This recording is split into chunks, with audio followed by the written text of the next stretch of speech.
Ladies and gentlemen, we live in a world awash with information, yet we often drown in confusion. Thinking clearly is not a luxury, it is survival. Allow me to share 7 keynotes on the art of clear thinking. Our brains are wired for speed, not accuracy. When we see something that looks obvious, we often stop thinking. It feels comfortable to embrace what is right in front of us, what is easy to grasp, what makes sense at first glance, but the obvious is often a mirage. It lures us in, tells us to relax, convinces us that we already understand. This is the trap. The obvious trap works because we are built to conserve energy. Thinking deeply is costly. It demands attention, focus, discipline. So the mind cuts corners. It clings to first impressions, surface patterns, and familiar explanations. A headline catches your eye. You assume the story must be true. A confident speaker presents a simple solution. You assume complexity has been conquered. A crowd nods in agreement. You assume they must know something you don't. Each of these is the obvious trap in action. Consider how we judge success. We look at a company that dominates the market and we think they must have had a brilliant strategy. We look at a celebrity and we think they must have talent beyond measure. But often what looks obvious, talent, strategy, intelligence, is only part of the story. Hidden beneath are invisible layers: luck, timing, networks, chance events that never make it into the neat narrative. We are seduced by what is visible, while the invisible shapes the outcome. The obvious trap also thrives in statistics. If the crime rate in your city drops this year, the obvious conclusion is that the new mayor's policies are working. But crime fluctuates for dozens of reasons: demographics, economic cycles, even weather. To assume the obvious explanation is to confuse correlation with causation. The truth is rarely as straightforward as the first explanation your mind serves up. The same trap deceives us in everyday life. You see someone driving an expensive car, and the obvious conclusion is that they must be rich. But perhaps the car is leased, the debt is mounting, and their wealth is an illusion. You hear that a new diet made your colleague lose weight, and the obvious conclusion is that the diet works. But perhaps they were also sleeping more, exercising more, or simply eating less overall. The easy answer is not the real one. Our education does not train us well to resist the obvious. In school, the questions have one correct answer, usually the simplest one. In real life, questions rarely have just one answer, and the simplest is often the most deceptive. The danger of the obvious is that it kills curiosity. Once you accept the first explanation, you stop searching for others. Once you settle on the surface, you forget to look beneath. The obvious trap is comforting because it feels like clarity. It feels like progress. It feels like knowledge. But in truth, it is a disguise, a trick of the mind, a false shortcut that takes us further from reality rather than closer to it. We live in a culture addicted to more information, more data, more opinions, more choices. We scroll endlessly, consume endlessly, and believe that accumulating more facts will automatically lead to better decisions. Yet the paradox is clear: the more we try to take in, the less we truly understand. Clarity does not emerge from excess. It emerges from subtraction. Imagine a glass of water into which you keep pouring soil. The more you stir, the murkier it becomes. Only when you stop adding and allow the sediment to settle does the water regain its transparency. The mind works the same way. Flood it with details, trivia, and noise, and you lose sight of what matters. Give it space, silence, and restraint, and suddenly the outline of truth begins to show itself. The illusion of more is better is particularly dangerous in the age of information. You can check the news every 5 minutes, track stock prices every second, compare reviews for hours before buying something as trivial as a toothbrush. The result is not wiser decisions, but paralysis. Excess data does not enlighten. It overwhelms. The clarity you crave is drowned by the noise you invite. Decision-making offers countless examples. A doctor ordering unnecessary tests often believes more results will yield better answers. In reality, more tests create confusion, false positives, and a spiral of needless interventions. An investor reading every financial forecast ends up chasing contradictions, mistaking chatter for insight. A leader trying to consider every possible variable before acting often delays until opportunity has passed. In each case, more leads not to confidence, but to hesitation. The power of less lies in focus. Focus is not about adding layers of knowledge, but stripping them away until only the essential remains. A chef can have a pantry full of exotic spices, but a great dish often relies on just a few ingredients used with precision. A painter can own every shade on the spectrum, but a masterpiece may be built from a restrained palette.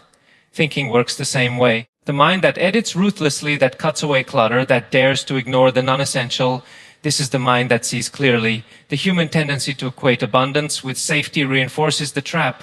We hoard arguments, justifications, references, convinced that having more will protect us from being wrong. But clarity does not come from defending yourself with mountains of information. It comes from isolating the one or two pieces of evidence that actually matter. When you strip away excess, you don't weaken your reasoning, you sharpen it. There is also a psychological calm that arises from less. With fewer inputs, fewer distractions, fewer competing claims, the mind stops racing. You no longer jump from headline to headline, opinion to opinion, voice to voice. You settle into stillness, and in stillness, priorities reveal themselves. In a world obsessed with accumulation, the true luxury is not having more, but choosing less. The human mind loves speed. It rewards quick judgments, snap reactions, instant conclusions. Long before you reflect, your intuition has already whispered an answer, and it feels so natural that questioning it seems unnecessary. This is the danger. The first thought, the gut response, the instant I know, is not always knowledge. It is often habit bias or impulse dressed up as certainty. Intuition has deep evolutionary roots. Our ancestors survived because they could react without hesitation. A rustle in the grass was interpreted as a predator, and running immediately was safer than calmly analyzing whether it was the wind. Quick instincts kept people alive. Yet what was once protection against lions now misguides us in boardrooms, classrooms, markets, and daily life. The world we face today does not reward speed of reaction as much as it rewards depth of reflection. Think of buying a product. Your first intuition may be, this looks impressive, sleek, well designed, it must be good. But packaging deceives, branding manipulates. The gut feeling that says quality is often just the echo of clever marketing. Or imagine meeting a person for the first time. Within seconds, intuition forms a judgment, trustworthy, arrogant, intelligent, weak. These judgments feel accurate because they arrive instantly. Yet research shows that first impressions are heavily colored by appearance, accent, and superficial cues, none of which tell the whole truth about character. Intuition is also deeply vulnerable to emotion. A mood can bend perception without you noticing. If you are hungry, angry, or tired, your gut decisions shift. What feels like instinct is often just chemistry. The brain confuses bodily states with judgment. A small irritation can turn into dislike for a person. A good meal can make a risky idea feel safe. The speed of intuition hides these distortions. Financial decisions highlight the danger. Many investors trust their gut when a stock feels right. They chase trends, follow hunches, or panic sell on impulse. The result is often loss, because intuition responds to excitement and fear, not to rational analysis. The gut is powerful in detecting emotion, but emotions are poor guides for long-term choices. Clear thinking demands stepping back, slowing down, challenging the feeling rather than obeying it. Even in professional expertise, intuition can betray. A doctor may instantly suspect a common disease and overlook a rare but correct diagnosis. A judge may lean toward a verdict within minutes of hearing a case, influenced by unconscious bias. A manager may favor the candidate who just feels right, confusing charm for competence. In each instance, the danger is not that intuition speaks, but that it is followed without question. The antidote is not to reject intuition completely. It can be valuable, especially in areas where experience has trained the unconscious mind to detect patterns too subtle for deliberate thought. A chess master may sense the right move intuitively because years of practice have carved those instincts deeply. But most of our daily decisions are not made in domains where intuition has been finely tuned. They are made in uncertain, complex, noisy environments where first feelings mislead far more often than they guide. Human beings are social creatures. We are drawn to the comfort of crowds, to the reassurance that if many people believe something, it must carry weight. Popularity feels like proof. When an idea echoes from every corner, when a behavior spreads through society, when a product dominates the market, we instinctively assume correctness. Yet history shows that the masses are often wrong. Widespread belief does not transform error into truth. Consider medical practices of the past. For centuries, bloodletting was accepted as the cure for countless illnesses. It was popular, endorsed by respected physicians, demanded by patients. Yet it harmed more than it healed. The popularity of the practice kept it alive, not its effectiveness. Or take the financial world. During every market bubble, the majority believes prices will rise forever. Everyone invests, everyone talks about it, everyone feels safe because everyone else is doing the same. But bubbles burst and the very popularity of the idea becomes its downfall. Popularity seduces because it reduces uncertainty. When many people agree, the individual feels less exposed. The burden of being wrong seems lighter if others are wrong too. Conformity offers psychological shelter. To stand apart is to feel vulnerable, to risk ridicule, to carry the weight of doubt alone. The mind therefore equates consensus with safety. But safety is not the same as truth. A wrong idea embraced by millions remains wrong. Think of culture and trends. A book climbs the bestseller list and suddenly it is assumed to be profound. A film wins mass praise and its artistic merit is rarely questioned. A fashion spreads and people wear it not because it suits them, but because it signals belonging. Popularity manufactures the illusion of quality. Yet many bestsellers fade quickly. Many films celebrated in their time are forgotten, and fashions that once defined an era now look absurd. Popularity is a mirror of taste, not of truth. The danger is amplified by technology. Social media counts likes, shares, and followers, and we interpret the numbers as evidence of value. A post with millions of views must be insightful. An influencer with millions of followers must be wise. Yet the metrics measure attention, not accuracy. What spreads fastest is not what is most correct, but what is most emotional, most shocking, most pleasing to the instincts we cannot resist. Virality is not verification. In politics, the trap becomes even sharper. A leader who captures the crowd's enthusiasm is assumed to be right simply because of numbers. The volume of applause replaces the weight of argument. But truth is not democratic. It is not determined by majority vote. A lie repeated by millions is still a lie. A slogan chanted by the masses can still be empty of sense. The clarity of thought requires resisting the urge to equate headcount with evidence. To think clearly is to separate popularity from validity. It is to remember that the crowd offers comfort, not certainty. It is to understand that following the many is easy. But truth is often found in the uncomfortable position of standing with the few. The modern world overwhelms us with information. We are surrounded by headlines, notifications, charts, updates, and endless commentary. The sheer volume creates the illusion that more data equals more understanding. But much of what reaches us is not signal, it is noise. Signal carries meaning. Signal helps us see patterns, make decisions, and grasp reality. Noise distracts, excites, confuses, and ultimately leads us astray. The art of thinking clearly lies in separating one from the other. Noise dominates because it appeals to our emotions. A single dramatic story grabs us more powerfully than a mountain of dry statistics. If a plane crashes, we feel fear of flying even though millions of safe flights go unnoticed. If the stock market plunges one afternoon, panic spreads though long-term data may show steady growth. Noise screams for attention because it is immediate, vivid, and sensational. Signal, by contrast, is quiet, subtle, slow to emerge. It requires patience to detect. Financial markets provide a perfect case study. Every day, countless analysts and commentators issue predictions, explain minor fluctuations, and spin stories to keep viewers engaged. Most of this is noise. The true signal, the long-term trend of earnings, productivity, demographics, gets buried beneath daily chatter. The investor who mistakes noise for signal trades frantically, loses money, and feels constant stress. The investor who ignores noise and watches the signal patiently builds wealth. The same pattern applies in personal life. Consider health. Every week, new articles announce that a certain food prevents disease or that another food increases risk. One day coffee is harmful, the next it is beneficial. If you chase every headline, your diet changes daily and confusion grows. But the signal is stable and has been for decades. Exercise regularly, eat whole foods, avoid excess. Noise distracts, signal endures. The human mind struggles with this distinction because it is biased toward novelty. We are attracted to what is fresh, surprising, and emotionally charged. Noise exploits this weakness perfectly. Signal rarely entertains. Signal requires repetition, context, and long-term observation. It tells you things you already suspect rather than shocking you with something new. The boring truth is usually the real truth, but boredom is precisely why most people ignore it. Technology amplifies noise further. Social media thrives on rapid updates and emotional content.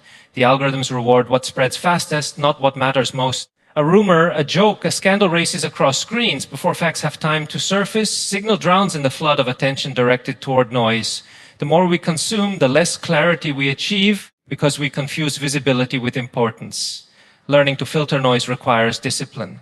It means asking whether a piece of information changes your understanding in a lasting way. If it does not alter your judgment tomorrow, next week, or next year, it is probably noise. If it fits into a broader pattern, if it clarifies rather than distracts, if it deepens rather than excites, it may be signal. The challenge is not that signal is absent, but that it whispers while noise shouts. The human mind is not balanced when it comes to pleasure and pain. We like to imagine ourselves as rational calculators, weighing benefits against costs with perfect neutrality. In reality, losses cut deeper than gains delight. Losing $100 hurts more than gaining $100 brings joy. This bias is powerful, invisible, and it shapes countless decisions we make without realizing it. Consider investing. A portfolio grows steadily, but one bad week erases part of the profit. The pain of that dip is far stronger than the satisfaction of months of gains. Many investors sell too early, not because logic demands it, but because the fear of losing outweighs the hope of winning. The market punishes those who cannot endure small setbacks, yet endurance is precisely what is required for long-term success. In everyday life, the same principle applies. Imagine receiving 10 compliments in a single day and one insult. Which will dominate your thoughts at night? The insult. Our minds magnify loss, giving it a disproportionate power. The imbalance distorts relationships, self-image, and confidence. We underestimate the good because we cannot detach from the sting of the bad. Businesses exploit this bias with remarkable precision. Warranties, return policies, and limited time offers are all designed to trigger the fear of losing out. Marketers know that customers will act faster to avoid a potential loss than to secure an equivalent gain. A message that says, "Don't miss this," is more persuasive than one that says, "You could benefit from this." The avoidance of loss drives behavior more forcefully than the pursuit of gain. Negotiations reveal the same psychology. When asked to make concessions, people often resist far more fiercely than they celebrate equivalent advantages. A manager offering an employee a raise will generate moderate gratitude. The same manager threatening to take away a benefit will generate outrage. Both situations alter the balance sheet equally, but the emotional weight is not equal. Losing privileges feels unbearable while gaining them feels merely pleasant. This bias is rooted in survival. For early humans, the cost of losing food, shelter, or safety was often fatal. The benefit of gaining more was helpful, but not as urgent as avoiding loss. Evolution etched this asymmetry into the brain. What protected us in prehistory now undermines us in modern life. Today, the exaggerated fear of loss leads to missed opportunities, stagnant choices, and unnecessary caution. Think of careers. Many people remain in unfulfilling jobs because they fear losing stability more than they desire the potential gain of change. They stay in safe but stagnant paths because the pain of imagined loss dominates the promise of growth. The same holds true in relationships, investments, and creative pursuits. We cling to what we have, even if it is mediocre, because the prospect of losing it feels worse than the prospect of finding something better feels good. The greatest enemy of clear thinking is not ignorance, but the illusion of knowledge. People rarely say, "I don't know." They prefer to sound certain, to project confidence, to appear informed even when their understanding is shallow. This tendency creates false clarity, a mirage of certainty that prevents us from seeking the truth. Real clarity begins with humility, the quiet acknowledgement of how little we actually know. Humility in thinking does not mean weakness. It means recognizing limits. The world is vast, complex, and filled with variables beyond our comprehension. When you admit the boundaries of your knowledge, you open the door to curiosity. You allow space for learning. You free yourself from the trap of defending positions that may be flawed. Arrogance closes the mind. Humility keeps it open. In science, progress depends on this principle. The greatest discoveries often began with someone admitting ignorance. A scientist who says, "We don't yet understand this," has already taken the first step toward discovery.